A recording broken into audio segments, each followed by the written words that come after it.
Good morning বন্ধুরা, কি করছো তোমরা? রান্না হয়ে গেছে? আমি তোমাদের সামনে আজকে নিয়ে এসেছি মাছের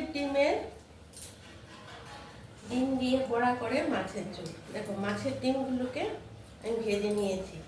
মাছের ডিমগুলোকে আমি এরকম করে কেটে এটার মধ্যে একটু ময়দা আর একটু নুন হলুদ দিয়ে, যেন মাছগুলি ছিটা না, ডিমগুলি ভাজতে গেলে তো ছেটে ছেটে ওঠে, তো তার জন্য একটু ময়দাটাকে আগে একটু শুকনো করে গুলে নিয়েছি। তারপরে ডিমগুলি এরকম করে দিয়ে ময়দা দিয়ে একটু ডিমগুলি ভেজে নিয়েছি ঠিকঠাক থাকার জন্য। দেখেছো বড়াগুলো বড় বড় হয়েছে। বড়াগুলো ডিমটা বড় ছিল না, ময়দা দিয়ে বড় করেছি তা না, ময়দার মধ্যে জাস্ট একটু লাগিয়েছি যেন এটা ঠিকঠাক থাকে। আর এখানে কড়াইয়ে তেল গরম হচ্ছে। তোমরা লাল তেল খাও, সাদা তেল খাও, যেই তেলেই খাও তোমরা, এটা দেখা যাচ্ছে কি, যেই তেলেই খাও তোমরা সেখানে দেবে পরিমাণ মতো দিয়ে দেয়। আর এখানে আমি তো অনেকগুলো 6-7-8টা বড়া আছে। এখানে আমি বড় একটা পেঁয়াজ, একটু আদা দিয়েছি, আর বড় চামচের 1 চামচ লঙ্কার গুঁড়ো দিয়েছি। তোমরা যদি কাঁচা লঙ্কা দিতে পারো তো ওটা গুঁড়া লঙ্কা দিয়ে টেস্ট হবে।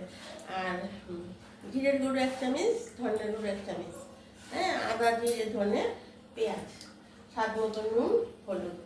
এখন আমি কড়াইয়ের মধ্যে মশলাটা দিয়ে দিব।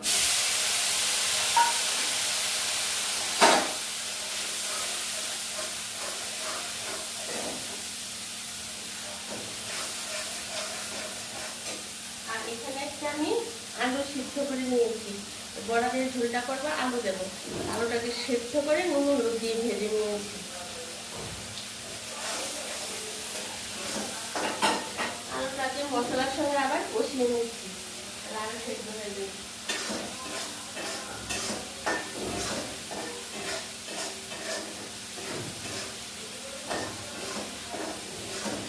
ভালো করে মশলাটা কষিয়ে নিতে হবে, বুঝতে পেরেছো?